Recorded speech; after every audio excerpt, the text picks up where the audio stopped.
우리 2월 22일 월요일 새벽 아침입니다. 오늘 말씀 우리 함께 보겠습니다. 마태복음 16장 1절에서 12절까지 말씀입니다. 마태복음 16장 1절에서 12절까지 말씀인데요. 여러분들 오늘 본문에서 두 가지 스토리가 이렇게 연결되어 있는데요. 그것들을 하나로 이렇게 강하게 이렇게 좀 만나게 하는 지점이 있습니다. 1절 한번 보실까요? 사두개인과 바리새인과 사두개인, 거기 동그라미를 치시고요. 그다음에 예수님께서 말씀하신 6절 한번 보시죠. 바리새인과 사두개인들 묶여 있죠. 자, 11절 바리새인과 사두개인들 묶여 있습니다. 여러분들 이 묶음이 일반적 묶음은 아닙니다. 왜냐하면 바리새인과 사두개인은 신학적 입장에서 가장 첨예하게 대립하던 분파였습니다. 그러니까 구전 율법의 권위를 인정할 거냐 안 할 거냐라는 문제에 있어서 바리새인은 인정하고요, 사두개인은 인정하지 않겠다라는 거고요. 부활과 천사를 인정하냐라는 면에서도요, 바리새인들은 인정하나 사두개인들은 인정하지 않습니다. 거기서 명확하게 갈리죠. 그래서 사도 바울이 잡혀 들어갔을 때, 또 그가 변론할 때 어떻게 보면 그 틈새를 정확하게 공략했지 않습니까? 내가 지금 신문받는 것은 뭐에 관한 거다? 부활에 관한 거다. 그러니까 거기에 내분이 벌어집니다. 자, 이렇게 신학적으로 굉장히 가장 첨예하게 대립하던 이 두 분파가요, 오늘 함께 나타납니다. 여러분들 당연한 것처럼 보이고 굉장히 자연스러운 것처럼 보이지만 공관복음에서요, 이 두 분파가 바리새인과 이 사두개인들이 지금 연합전선을 펼치는 부분은 공관복음에서 유일합니다. 다른 데도 나오는 것 같은데요. 함께 하는 것은 몇 군데 나와요. 근데 이렇게 하나로 예수 그리스도를 대적하고 공격하고 그들의 어떤 연합전선을 펼치는 이러한 모습은 공관복음에서 유일합니다. 바리새인과 사두개인. 그래서 제가 동그라미를 치라고 하는 거죠. 단순한 존재가 아니라 어떤 그 영향력을 발휘하고 있습니다. 예수를 대적하기 위해 연합전선을 아주 강하게 펼치고 있죠. 그래서 1절부터 4절까지가 하나의 스토리로 끝나는 것 같고 5절부터 새로운 이야기가 시작되는 것 같지만 지금 연결되는 아까 포인트를 저희가 짚었던 겁니다. 바리새인과 사두개인들, 그리고 그 스토리를 이어서 예수님께서 6절 삼가 바리새인과 사두개인들의 두룩을 주의하라. 그리고 좀 해프닝이 있었죠. 그리고 11절 오직 바리새인과 사두개인들의 두룩을 주의하라. 자, 이렇게 신학적인 입장이 첨예하게 대립되는 이 사람들이 어떤 면에서는 굉장히 공통적인 전선이 형성이 될까요? 예수를 대적하는데요. 자, 근데 예수를 대적하기 위해 그들이 이야기한 스토리들이 있습니다. 자, 1절 보실까요? 그들이 와서 예수를 시험하려고 합니다. 그래서 그들이 요구하는 사항이 있어요. 하늘로부터 오는 표적 보이기를 청한다. 이거 여러분들 어디서 보지 않으셨습니까? 바리새인들이 한번 했던 행동인데요. 12장에 있습니다. 여러분들 한번 12장 38절 보실까요? 2월 11일 본문이에요. 2월 11일 12장 38절 보시면 그때의 서기관과 바리새인 중 몇 사람이 말하되 선생님이여 우리에게 표적 보여주시기를 원하나이다. 이때는 등장인물이 누구죠? 서기관과 바리새인이에요. 근데 오늘은 바리새인과 사두개인들이 함께 오게 됩니다. 그리고 지금 비슷한 내용 같지만 다른 내용입니다. 지금 서기관과 바리새인, 지금 여기는 바리새인과 사두개인이에요. 자, 근데 비슷하죠. 표적을 구합니다. 자, 예수를 시험하여 하늘로부터는 표적 보이기를 지금 청하고 있어요. 근데 예수님께서 대답하여 이르시되 뭐라고 말씀하시냐면 이렇게 얘기하십니다. 너희가 저녁에 하늘이 붉으면 날이 좋겠다 이렇게 얘기한다는 거예요. 그리고 아침에 하늘이 붉고 흐리면 이렇게 얘기한대요. 야, 오늘은 날이 굳겠는데 결국 어떤 부분이 있다고요? 일기예측에 재능이 있더라라는 거예요. 너희들 보면 일기예측하고 또 여러 가지 기상의 변화를 예측하고 이런데 재능이 있고 잘 하더라라는 거죠. 그러한 것들을 분별하는 데 민감하고 솜씨도 있어요. 일기의 징조를 주목할 줄은 알아요. 그런데 말씀하시는 건 너희가 날씨는 분별할 줄 알면서 그건 잘하는데 시대의 표적은 분별할 수 없느냐라는 거예요. 이 시대의 표적은요, 마지막 때 일어날 그 표적이 아니라 거기 밑줄 그어놓으시죠. 시대의 표적은요, 지금 예수님께서 계속적으로 해오셨던 그러한 기적들입니다. 너희가 날씨는 구분할 줄 알고 일기 예측은 충분히 너희가 잘하고 있는데 너희들에겐 뭐가 없다? 이 시대의 표적을 볼 눈이 없다라는 거예요. 이 시대의 표적, 예수님께서 행하셨던 그동안의 수많은 기적들이 있습니다. 자, 11장 1절을 한번 돌아가 볼까요? 우리 11장 1절. 우리는 이미 예수님의 기적들을 많이 봐왔지만 11장 우리 1절을 보겠습니다.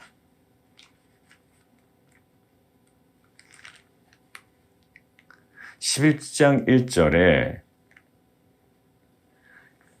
요한이 옥에서 그리스도께서 하신 일을 듣고 제자들을 보냅니다. 자, 그리고 예수께 이렇게 물어보라고 하죠. 오실 그이가 당신입니까?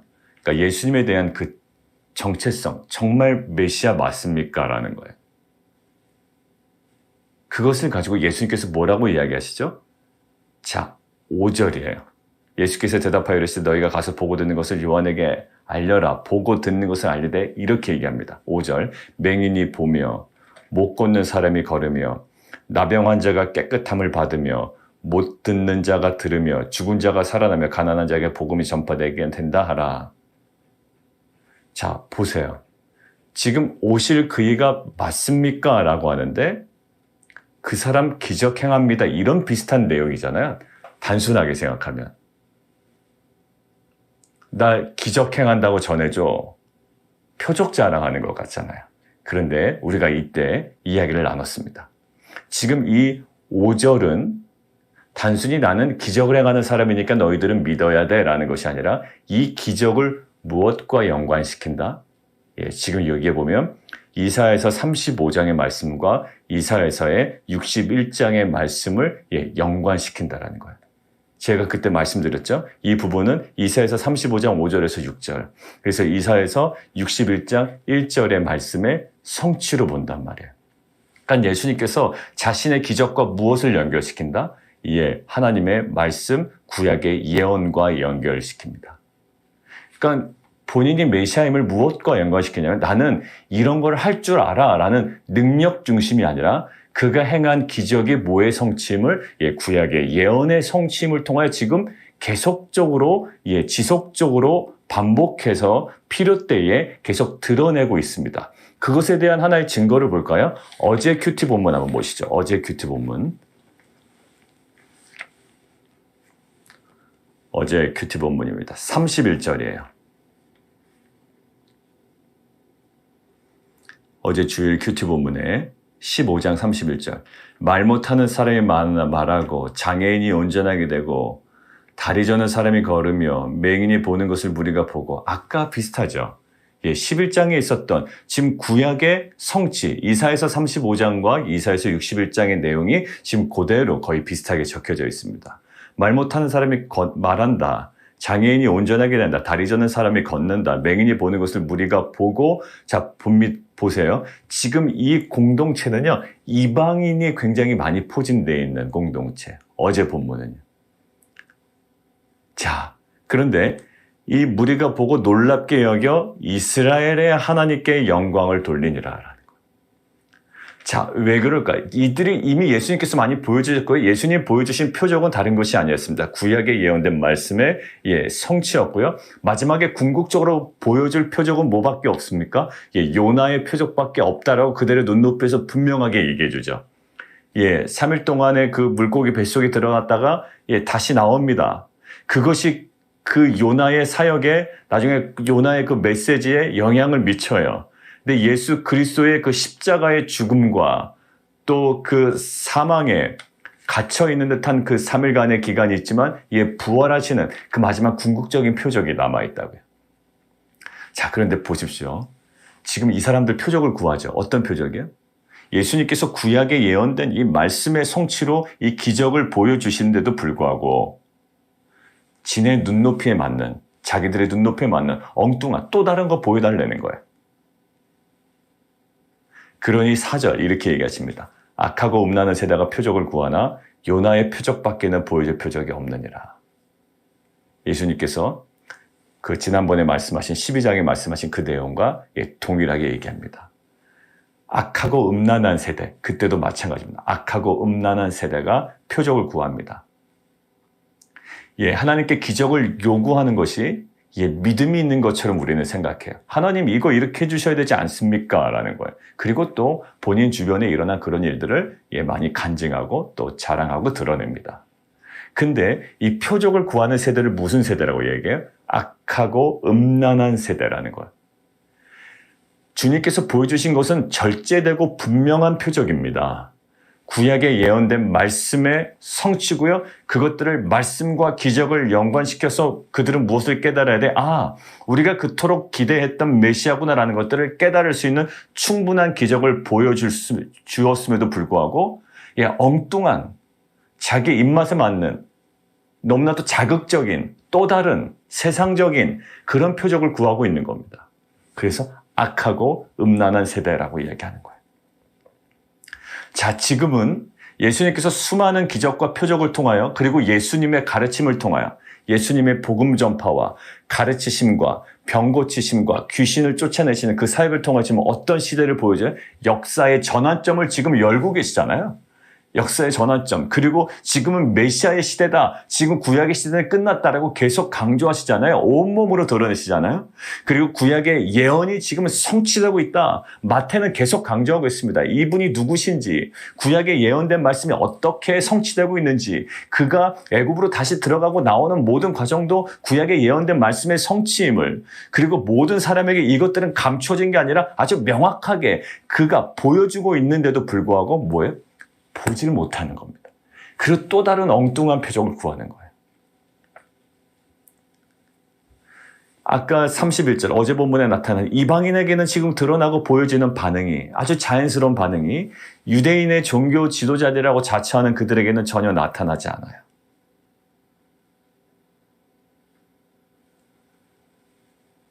자, 뭐가 문제일까요? 오늘 이것을 묵상하는데 제가 중간에 이미 얘기했습니다만 예수님께서 뭘 보여주지 않으시는 게 아니었습니다. 수많은 표적들이 있었잖아요. 근데 그거 외에 또 다른 것을 요구하는 거예요. 근데 이들에게 문제는 이미 주님께서 베푸셨던 기적과 말씀이 연결되지 않았던 거예요. 구약에 예언된 메시아가 이런 행한다라고 했는데 그 일을 지금 행하고 계십니다. 그렇다면 이분을 메시아로 받아들이고 그분의 가르치심과 그들의 행보를 바라볼 때 구약에 비추어서 그것들을 바라봐야 되는 거 뭐예요? 결국 말씀에 비추어서 기적을 바라보면 그분이 메시아인 것들을 부정할 수가 없는 겁니다. 다시 정리합니다. 무엇에 비추어서? 말씀에 근거하여 예수님의 사역과 예수님의 행함과 예수님의 가르치심을 비춰보면 이것은 뭐다? 분명한 메시아인 거예요. 자, 우리 적용해 보겠습니다. 우리 안에 수많은 사건과 여러 가지 일들이 우리 주변에 많이 일어납니다. 근데 그 사건과 여러 가지 상황들 속에 분명한 하나님의 계획과 섭리가 담겨져 있습니다. 무엇으로만 분별이 가능할까요? 그렇죠. 오늘 말씀에 근거하면 말씀으로만 그것이 분별이 가능한 거예요. 하나님께서는 때로는 질병으로, 때로는 고통으로, 때로는 사람으로부터 받는 그 차별과 아픔으로, 또 어떤 경우에는 경제적인 어려움으로 여러 가지 면으로 하나님께서는 우리에게 다가오십니다. 그 안에 하나님의 마음이 담겨져 있고요. 굉장히 고통스럽지만 하나님의 뜻이 있다고요. 그런데 우리는 말씀으로 그 상황을 바라보지 못하면 하나님께 무엇을 요구할까요? 표적 구하는 거예요. 분명히 하나님께서 여러 가지 사건과 여러 가지 상황들로 우리에게 계속 나타내고 보여주시고 말씀하고 계신데 우리는 자꾸 더 달라는 거예요. 더 보여달라는 거예요. 지금 계속 보여주고 계신데 무엇이 문제일까요? 말씀으로 상황을 바라보지 못하기 때문에. 이게 바로 구속사입니다. 이 말씀으로 이 상황을 바라볼 때 하나님의 그 마음과 섭리가 나타나는 거예요. 요셉과 요셉의 형들의 차이를 우리는 계속적으로 묵상했었습니다. 요셉은 자기가 형들에게 팔려서 애굽으로 와서 지금 여러 가지 수모와 고난들을 받았어요. 그런데 요셉의 한마디는 이렇습니다. 형들은 나를 해하려고 하였으나 하나님은 그것을 선으로 바꾸사 많은 백성들의 생명을 구원하게 하셨습니다. 그리고 또 얘기하죠. 하나님이 나를 미리 보내신 겁니다. 지금 자신이 당하는 모든 억울한 상황을 무엇으로? 하나님의 마음으로, 하나님의 관점으로, 하나님의 말씀으로 바라보니 이것은 놀라운 표적인 거예요. 놀라운 하나님의 역사인 거예요. 단순한 억울한 일이 아닌 겁니다. 근데 형들은 어때요? 아버지 야곱이 죽으니까 지금 10몇 년이 지났는데도 불구하고 요셉에게 가서 또다시 이야기하는 거예요. 야, 우리한테 해코지 하지 마. 아버지가 신신당부했잖아. 지금 거기서 벗어나질 못해요. 이 자기네들이 물론 잘못한 거죠. 그렇지만 이것을 통해 하나님께서 무엇을 성취해 가셨는지를 온전히 깊이 깨닫지 못하니 지속적으로 계속적으로 아직 두려움에서 벗어나질 못하는 거예요. 지금 벌써 10몇 년이 지났습니다. 요셉과 제외한 다음에 10몇 년이 지났음에도 불구하고 아직 그 범주에서 벗어나지 못하는 거예요. 하나님은 때로는 우리가 이해할 수 없는 상황으로도 나타내세요. 그러니까 이 바리새인과 사두개인도 분명히 하나님께서 뭔가 그들의 입맛에 맞지 않은 게 나타났겠죠. 그래서 그들의 입맛에 맞는 것을 요구하는데 실은요, 그들은 그들의 입맛에 맞는 것을 요구할 자격이 없습니다. 왜냐하면 예수님조차도 구약에 예언된 말씀만 성취하신 것이지 마술사처럼 놀라운 기적을 펼침으로 그의 위대함을 증명하는 자가 아니거든요. 예수님은. 하나님께서도 우리의 인생 가운데 그렇게 임하실 거예요. 정말 버거운 시간이었고 너무나도 힘든 시간이었고 지금 또 그러한 시간을 통과하는 분들도 계십니다. 우린 사실 예수 믿으면 모든 것이 다 편안하고 평탄하고 아무런 어려움이 없을 줄 알았는데 예수 믿고 나니 질병의 문제도 있어요. 오늘 마침 또 우리 미셸 집사님 오늘 검사를 받으러 가십니다. 이렇게 간 수치나 이런 것들이 좀 높게 나와서 오늘 좀 울트라사운드나 여러 가지 이제 검사를 하게 되면 여러분들 같이 기도해 주시면 좋겠습니다. 그래요. 헌신도 많이 하시고 많은 것들이 있지만 사실 또 이런 갑작스러운 그 질병의 문제, 진단은 아직 안 나왔지만 걱정이 되는 여러 가지 상황을 직면할 수도 있어요. 그러나 우리는 분명하게 믿습니다. 그 모든 상황 가운데 하나님의 마음이 있고 계획이 있고 우리가 알지 못한 놀라운 섭리와 그 선함이 그곳에 있는 줄 믿습니다. 무엇으로 분별할까요? 낙관적인 생각으로 분별하는 게 아니에요. 결국 말씀으로 그것들을 분별할 때 보여지는 겁니다. 우리는 말씀으로 세상을 봅니다. 다른 사람들은 자신의 관점이 있고 자신의 주장이 있고 자신의 욕망이 있고 감춰진 그런 모든 의도들이 있지만 우리는 정말 말씀으로만 세상을 봅니다. 그래서 지나고 보니 그 모든 아픔도 하나님의 기적이었고 은혜였고 하나님의 그 사랑이었음을 우리는 고백합니다. 여러분들 악하고 음란한 세대의 특징이 뭘까요? 말씀으로 기적을 보지 못하기 때문에 엉뚱한 표적을 요구하는 거예요. 말씀으로 구약의 그 말씀으로 시선으로 예수님의 그 행한 기적들을 바라봤다면 오히려 그 앞에 부복하고 이방인이 보였던 어제 말씀처럼 이스라엘이 하나님께 영광을 돌렸더라. 아마 그들은 그에 상응하는 반응을 보였을 거라고요. 이것이 우리에게 회복되어야 될, 이미 우리에게 있지만 더욱더 강화되어야 될 우리의 믿음의 모습인 줄 믿습니다. 그렇기 때문에 그들의 그러한 모습이 안 좋은 영향을 미칠 것을 생각했던 거야. 그 이야기를 하고 이렇게 가만히 생각해 보니까 예수님이 바리새인과 사두개인, 그들의 어떻게 보면 신학적인 주장이 복음과 맞닿아 있는데도 분명히 있을 겁니다. 그런데 그러한 태도, 그러한 관점으로는 안 되는 거예요. 그것이 안 좋은 영향이 있는 겁니다. 그래서 누룩이라는 비유, 천국이 누룩에 대한 어떤 비유로도 나오죠. 그때는 긍정적인 면이 있지만 이것은 굉장히 부정적인 영향력을 나타내죠. 저항할 수 없는, 이것이 한번 들어오면 그 모든 것들을 지속적으로 강력하게 영향을 미치는 악영향. 그래서 예수님이 아무래도 안 되겠는 거예요. 그래서 뭐라고 말씀하세요? 예수께서 이르시되 삼가 바리새인과 사두개인의 누룩을 주의해라. 이제 그 마음을 가지고 얘기한 거예요. 그러니까 이것은 동떨어진 이야기가 아니라 방금 전에 있었던 그들의 모습을 보고 야 너희 바리새인과 지금 사두개인의 그 누룩, 결국 뒤에 뭐 그들의 교훈 주의해라. 이렇게 말씀하시는데 제자들 보십시오. 제자들이 마침 건너편으로 갈 때 떡을 안 가지고 갔던 모양이에요. 떡을 안 가지고 갔어. 상황은 떡을 안 가지고 간 상황. 근데 갑자기 예수님이 이렇게 생각하시다가 이거 나쁜 영향이 이들에게 미치지 않아야 될 텐데. 그러면서 이제 얘기를 하신 거예요. 너희 바리새인과 사두개인의 누룩을 주의해라. 그랬더니 이 제자들이 뭐라고 얘기해요? 아이고, 야, 이거 떡을 가져오지 않았다. 이거 떡 얘기하시는구나. 이렇게 생각을 한 거예요. 되게 좀 이렇게 약간 뭐예요? 약간 유머스럽기도 하고. 예수님께서 굉장히 진지하게 그 앞의 사건을 생각하면서 야, 그들의 누룩을 주의해라, 가르침을 주의해라, 교훈을 주의해라 이렇게 탁 던지셨는데 그들이 지금 떡을 안 가져온 게 갑자기 생각이 났어요. 그러니까 예수님께서 떡 안 가져와가지고 그 떡 얘기하시나 보다 이렇게 생각한 거예요. 그러니까 예수님이 기가 차시죠. 야, 8절 보세요. 예수께서 아시고 이러실 때 밑줄 그었어요. 믿음이 작은 자들아. 자, 보세요. 야, 너는 이렇게 이해를 못하냐 이렇게 얘기해야 되잖아요. 그렇죠. 지금 스토리를 들어보니 야, 너는 왜 이렇게 이해를 못하니? 라고 이야기해야 되는데요. 이 이해의 부족은 뭐의 부족이다? 믿음의 부족이었어요. 오늘 두 번째 이슈입니다. 지금 자연스럽게 제가 약간의 연기 비슷하게 이야기하면서 그 상황을 좀 만들어 드렸잖아요. 예수님이 이렇게 야, 이거 안 되겠구나. 바리새인과 사두개인, 방금 언급되었던 바리새인과 사두개인 누룩을 주의해라 라고 하는데 지금 정황은 떡이 없긴 없었어요.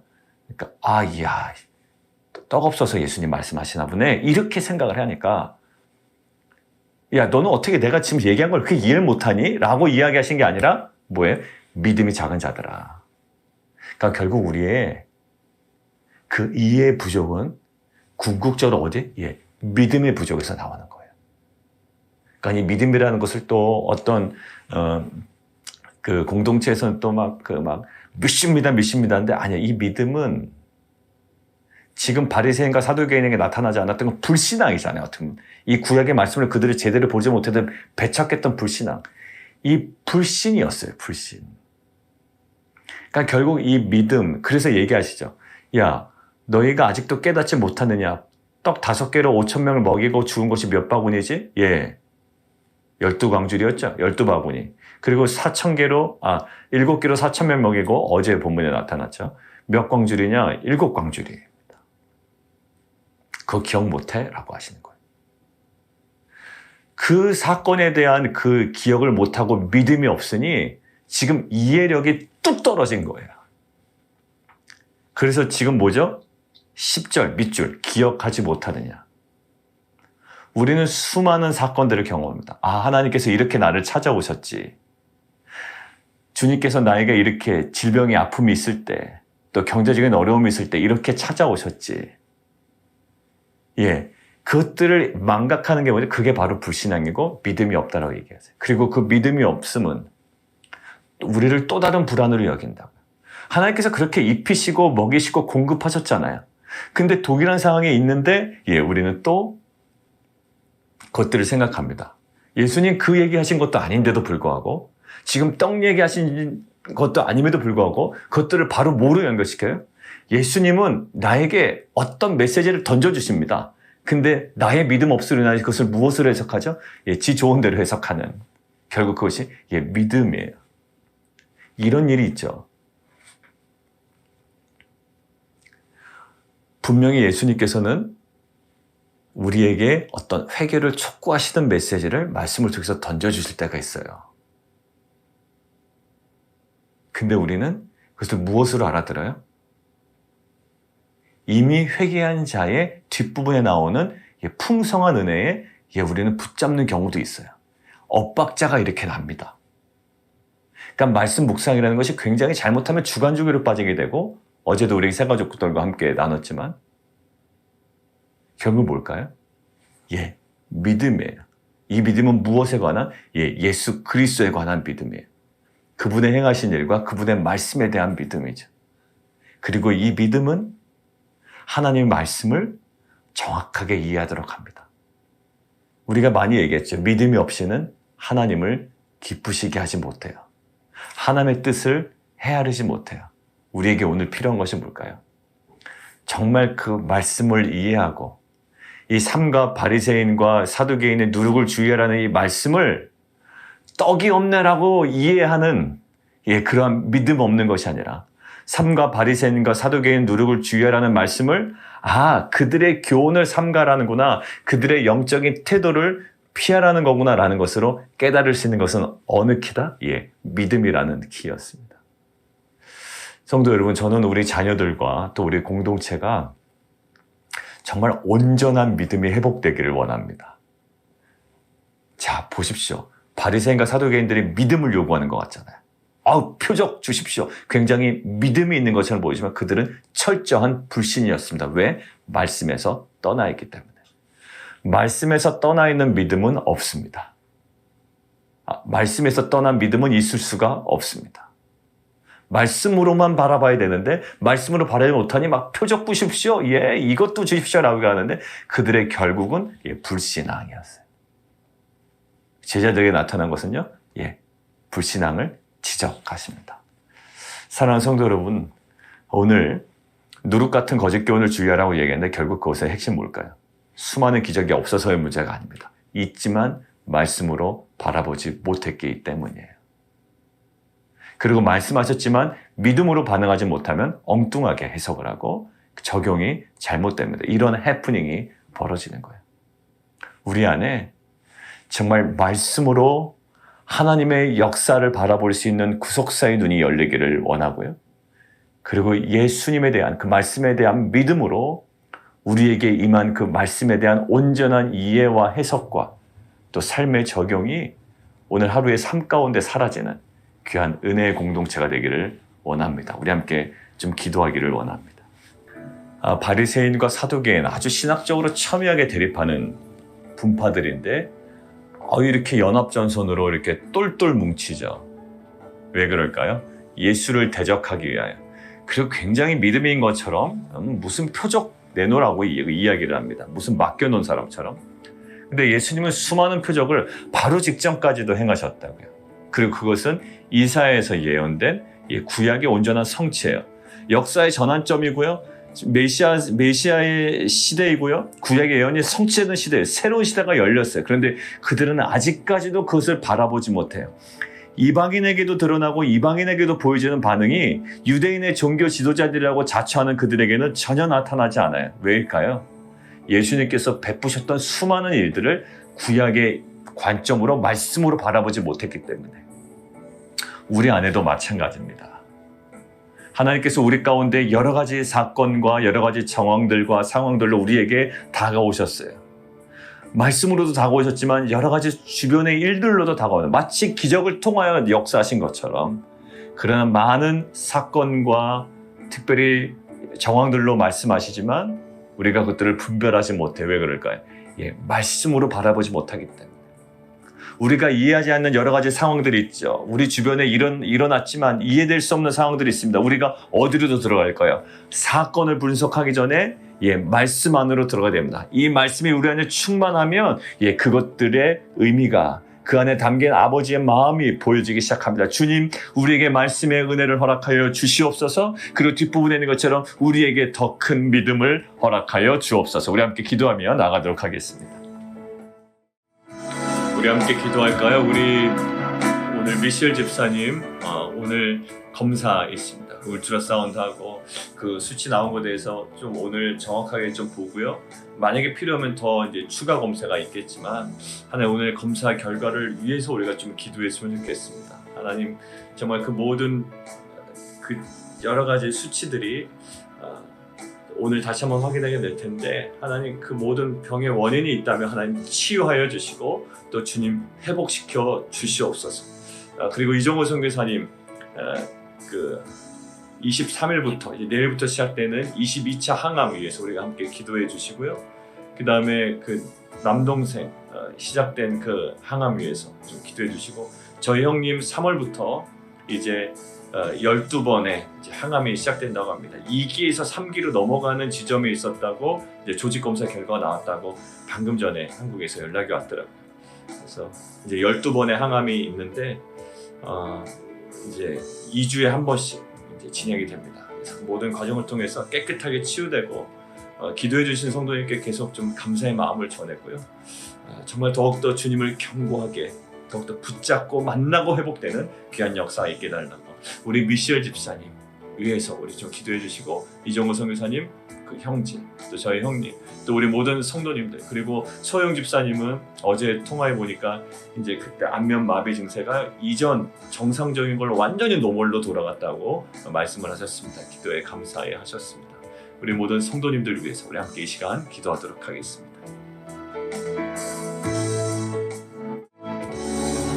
살아계신 하나님, 주님께서 베푸신 일들을 말씀으로 바라보지 못하는 악하고 음란한 세대가 아니라 말씀으로 믿음으로 바라보고 그 안에 담긴 하나님의 마음을 알아가는 귀한 믿음의 세대로 우리 공동체가 다시금 회복되는 귀한 하루 되게 도와 주옵소서. 예수 그리스도의 이름으로 감사하며 기도드리옵나이다. 아멘.